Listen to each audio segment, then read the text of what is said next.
Sungguh kami mengucap syukur untuk cinta dan anugerah-Mu yang tidak terbatas ini. Engkau yang sudah menjadikan kami serupa dan segambar dengan Kristus Yesus Tuhan kami. Terima kasih Bapa untuk kesempatan yang baik pada hari ini. Kami boleh bersama-sama dengan keluarga kami di dalam Tuhan untuk menyembah, memuji, dan meninggikan nama Yesus. Mari kita berdoa bersama-sama. Ulangi seperti apa yang saya ucapkan. Bapa kami yang ada di dalam surga, dikuduskanlah nama-Mu. Datanglah kerajaan-Mu. Jadilah kehendak-Mu. Di bumi ini seperti di dalam surga. Bapa yang baik, berikanlah kami pada hari ini rezeki yang menjadi bagian kami. Secukupnya, cukup untuk memberikan pinjaman kepada banyak bangsa. Sedangkan kami sendiri tidak punya pinjaman. Cukup untuk menjadi saksi Tuhan. Mulai dari Yerusalem, Yudea, Samaria, sampai ke ujung-ujung bumi. Cukup untuk menjadikan semua bangsa murid Kristus dan membaptis mereka dalam nama Yesus. Terima kasih Bapa untuk rezeki yang secukupnya, dan ampunilah dosa-dosa kami. Ampunilah kesalahan kami, seperti kami pun mengampuni orang-orang yang bersalah kepada kami. Dan janganlah masukkan kami ini ke dalam pencobaan, tetapi bebaskanlah kami dari segala yang jahat. Sebab Engkaulah yang empunya kerajaan, kuasa, dan kemuliaan sampai selama-lamanya. Dalam nama Tuhan Yesus, kami sudah berdoa. Haleluya, haleluya. Mari Bapak Ibu sekalian, sekarang kita bersama-sama secara serempak dan serentak, kita akan menggemakan Mazmur 91 dengan suara yang keras, dengan suara yang lantang dari tempat kita masing-masing. Alkitab berkata, mati dan hidup dikuasai oleh lidah. Siapa suka menggemakannya akan memakan buahnya. 2, 3. Mazmur 91. Orang yang duduk dalam lindungan yang maha tinggi dan bermalam dalam naungan yang maha kuasa akan berkata kepada Tuhan, tempat perlindunganku dan kubu pertahananku, Allahku yang kupercayai. Sungguh Tuhanlah yang akan melepaskan aku dari jerat penangkap burung dan dari penyakit sampar yang busuk. Dengan kepaknya, Tuhan akan menudungi aku. Di bawah sayapnya, aku akan berlindung. Kesetiaan Tuhan ialah perisai dan pagar tembok. Amin, amin, amin. Terjadi di dalam nama Tuhan Yesus. Aku tak usah takut terhadap kedahsyatan malam, terhadap panah yang terbang di waktu siang, terhadap penyakit sampar yang berjalan di dalam gelap, terhadap penyakit menular yang mengamuk di waktu petang.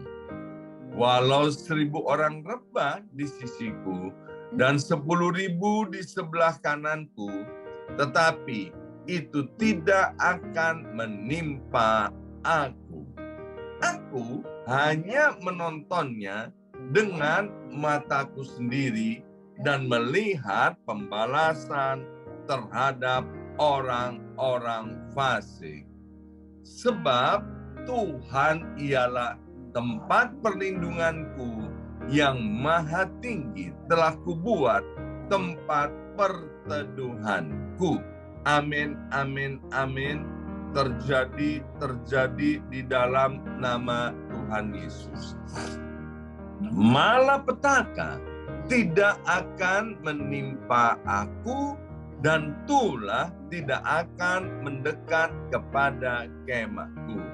Sebab malaikat-malaikat Tuhan akan diperintahkan oleh Tuhan kepadaku untuk menjaga aku di segala jalanku.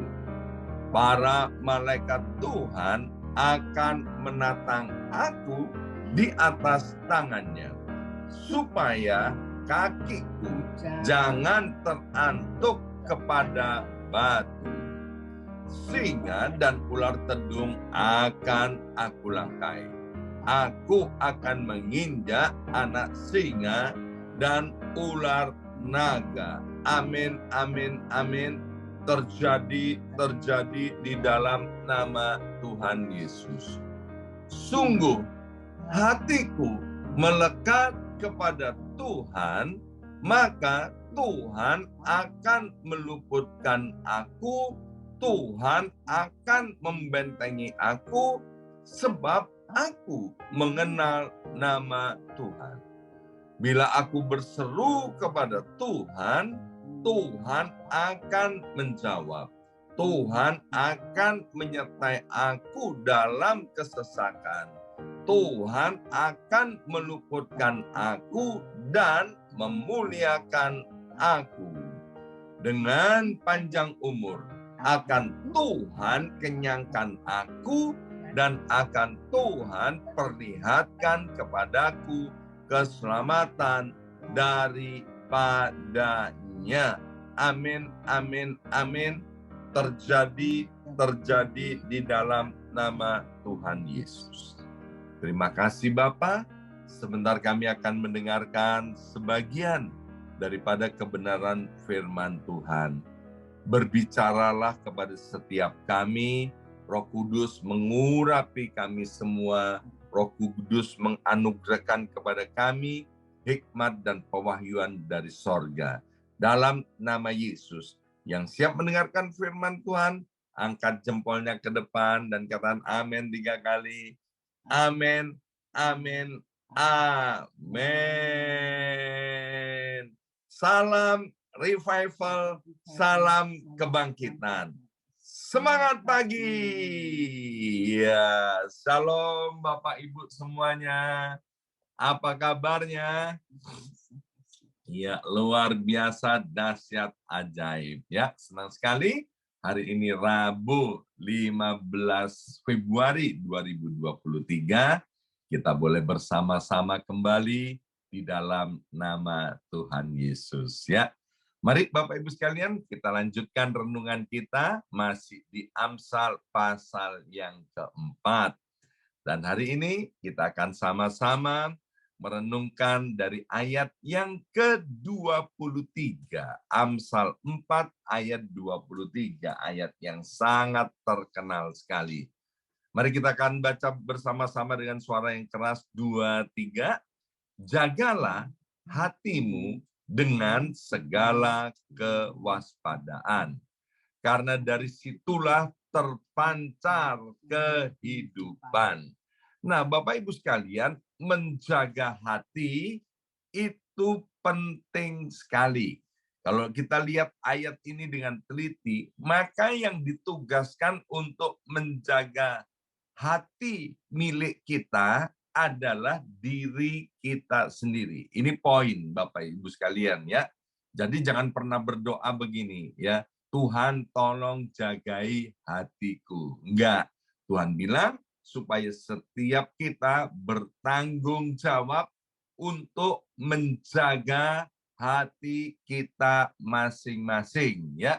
Sebab kalau hati kita baik, maka nanti apa yang keluar dari dalam kehidupan kita adalah sesuatu yang baik.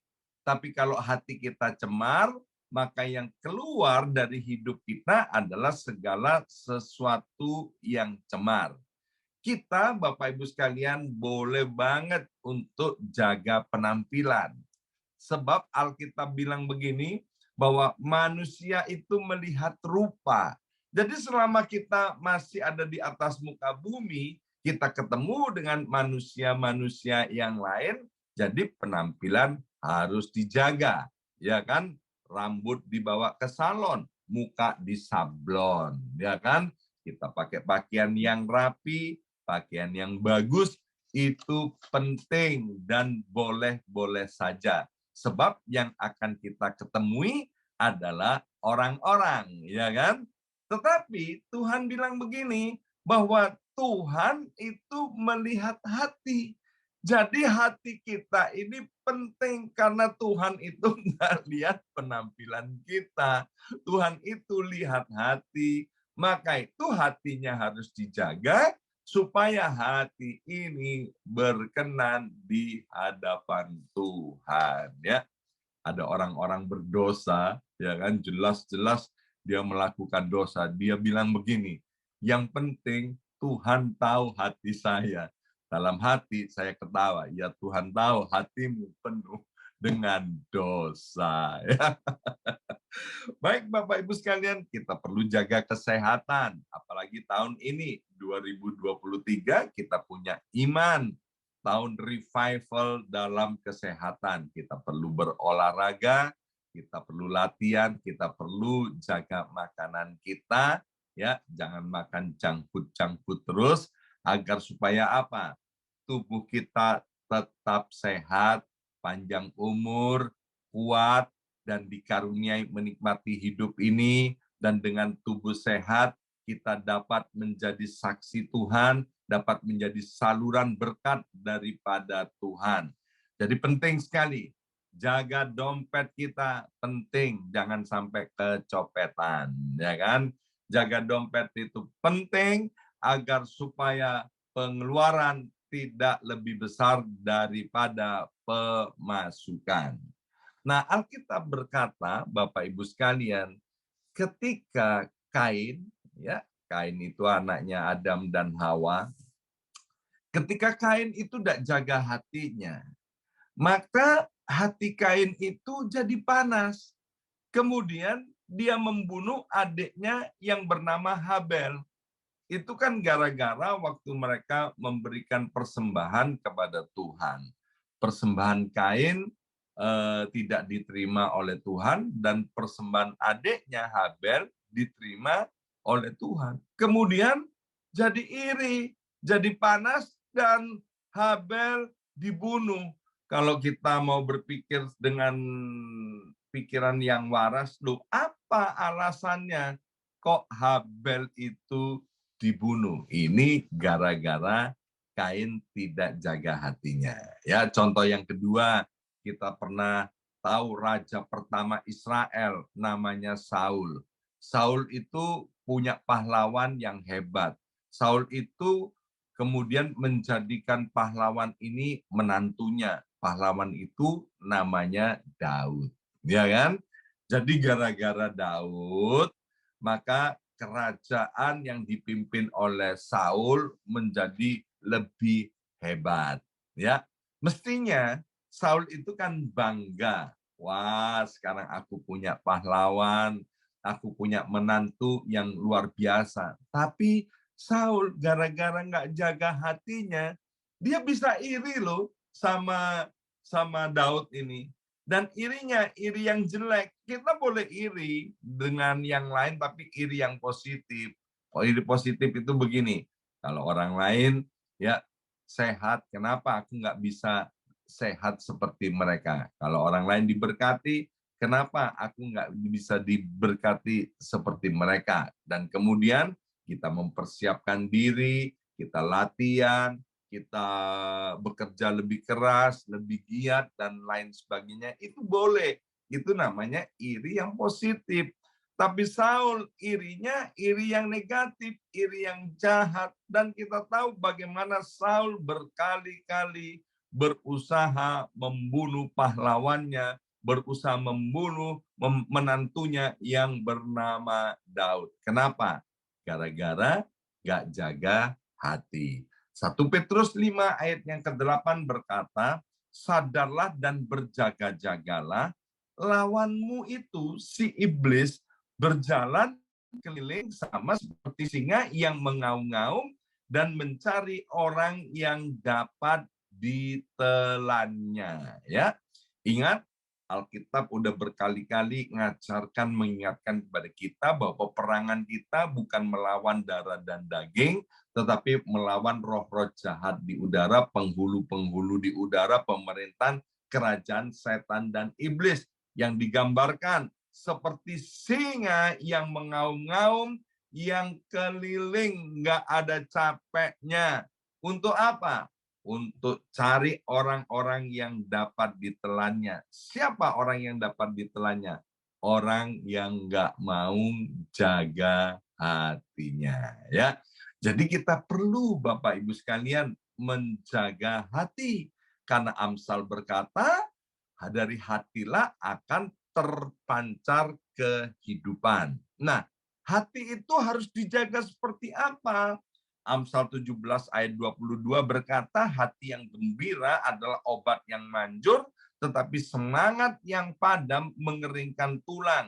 Yang pertama, hati ini harus dijaga tetap gembira. Ayo bersama saya ucapkan tetap gembira. 2, 3, tetap gembira. Ya, hati ini harus dijaga tetap gembira. Kita nggak boleh Bapak Ibu sekalian kegembiraan kita, sukacita kita dipengaruhi dari yang luar.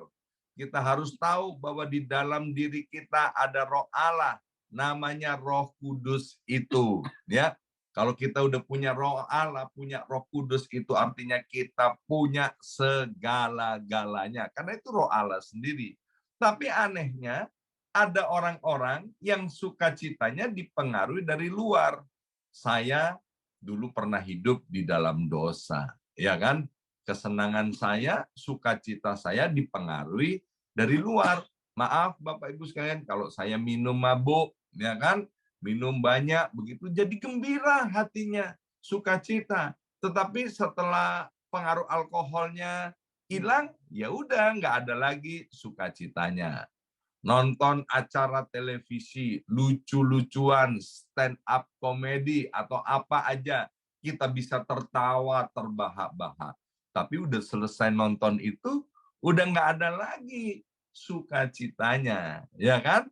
Atau mungkin kita diberkati Tuhan, kita bisa makan enak. Waktu makan enak, kita sukacita. Tapi setelah makan enak, ya kan kepikiran tagihannya Bapak Ibu sekalian. Kemudian kepikiran juga kolesterolnya dan lain sebagainya. Ya, jadi hati ini harus dijaga tetap gembira. Untuk tetap gembira itu ada pada kehendak, itu adalah keputusan apapun situasinya. Aku mau tetap gembira, ya kan? Maka itu Bapak Ibu sekalian jangan terus lihat ke atas. Kalau lihat ke atas terus, kita nggak bisa gembira. Ingat bahwa apa yang ada pada kita ini lebih daripada yang lain-lainnya. Coba lihat, orang yang tidak seberuntung kita itu banyak. Ya, kita puji Tuhan, kita dianugerahi 2 mata dan bisa melihat. Kita dianugerahi dua tangan, semua bisa digerakkan. Tuhan anugerah kita 2 kaki bisa dipakai untuk berjalan. Dan itu adalah anugerah Tuhan. Jadi nggak ada alasan untuk kita untuk tidak bisa bergembira. Waktu kita jaga hati kita tetap bergembira, katanya Alkitab bilang itu merupakan obat yang manjur. Itu menyebabkan kita sehat, kuat, awet muda, dan panjang umur. Lihat nih sebelah saya, Ibu Yongki, ya kan? Wah, dia ini udah nenek-nenek, Bapak Ibu sekalian. Tapi lihat tuh, ya kan, sehat, kuat, panjang umur. Saya bilang, kamu ini kayak noni-noni, ya kan? Kenapa? Karena hatinya dijaga tetap bergembira. Yang kedua, Amsal 24 ayat yang ke-10 berkata, jika engkau tawar pada masa kesesakan, kecillah kekuatanmu. Ya, ini dihubungkan dengan tadi Amsal 17 ayat 22. Jaga hati ini, jangan sampai putus asa. Sekali lagi, yang pertama kita jaga hati tetap gembira. Yang kedua, jaga hati ini jangan sampai putus asa. Ya, Bapak Ibu sekalian, dimanapun kita berada, selama kita hidup, apapun status kita, kita akan tetap mengalami yang namanya masalah, persoalan, rintangan, dan tantangan dalam hidup ini.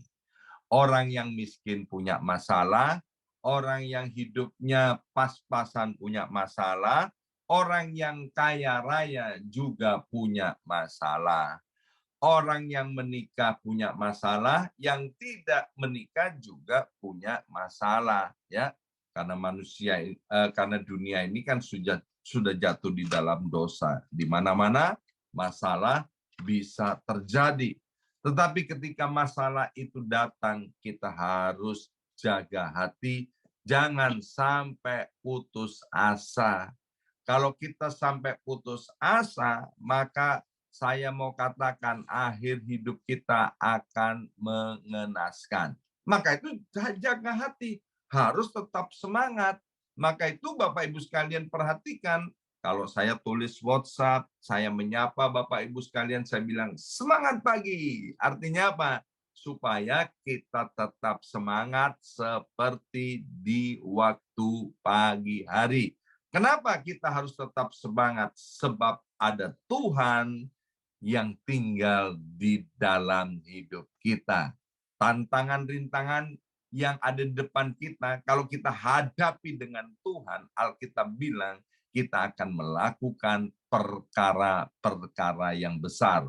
Orang Surabaya bilang begini, bablas semua persoalannya. Bukan karena kita kuat dan hebat, tapi karena Tuhan yang menyertai kita. Maka itu jaga hati. Jangan sampai putus asa. Dan yang ketiga, Amsal 18 ayat 12, tinggi hati mendahului kehancuran, tetapi kerendahan hati mendahului kehormatan. Bapak Ibu sekalian, yang ketiga, jaga hati ini agar supaya tetap rendah hati. Sekali lagi, nomor 3, jaga hati, tetap rendah hati. Bapak Ibu sekalian, jangan ada yang di antara kita please yang jadi sombong. Sebab Alkitab dengan jelas berkata tidak ada satupun yang kita terima, tidak ada satupun yang ada pada kita yang tidak diberikan oleh Tuhan kepada kita.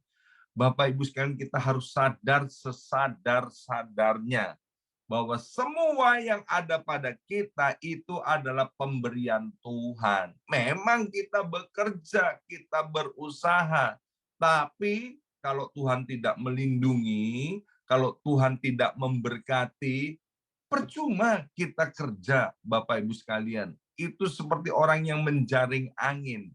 Jadi kalau sampai kita diberkati, kemudian Tuhan angkat hidup kita, ingat bahwa semuanya datang daripada Tuhan. Dulu waktu belum apa-apa, ya kan?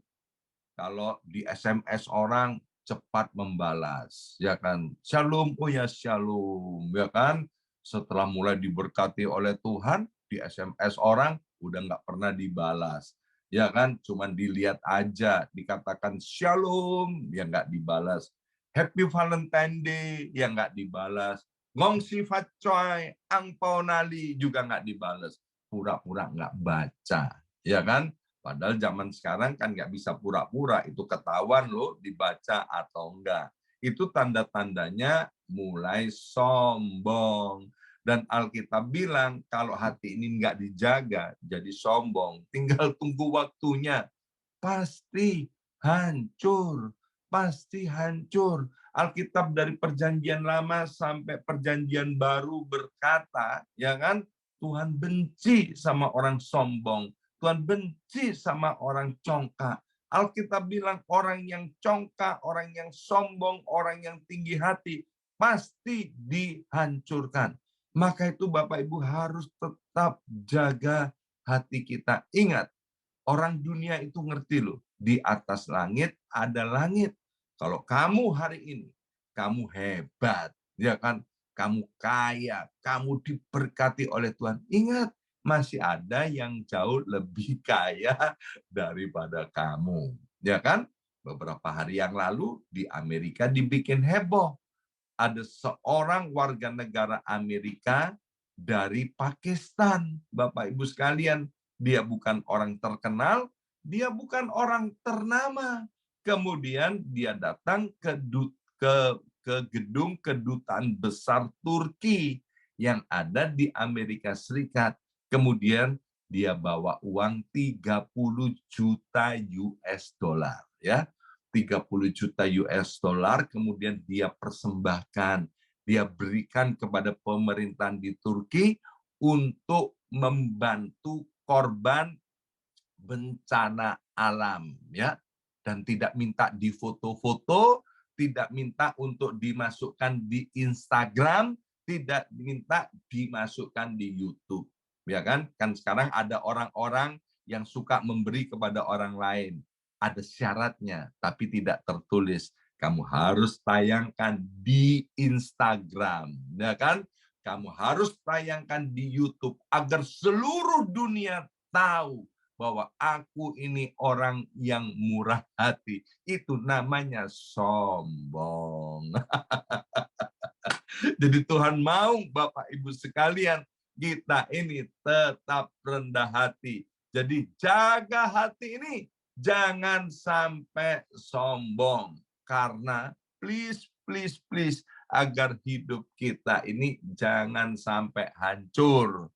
Tapi hidup kita tetap dikenan oleh Tuhan dari dulu, sekarang, sampai selama-lamanya. Amin. Mari kita berdoa. Berkati setiap benih kebenaran firman Tuhan, ya Aba, ya Bapa.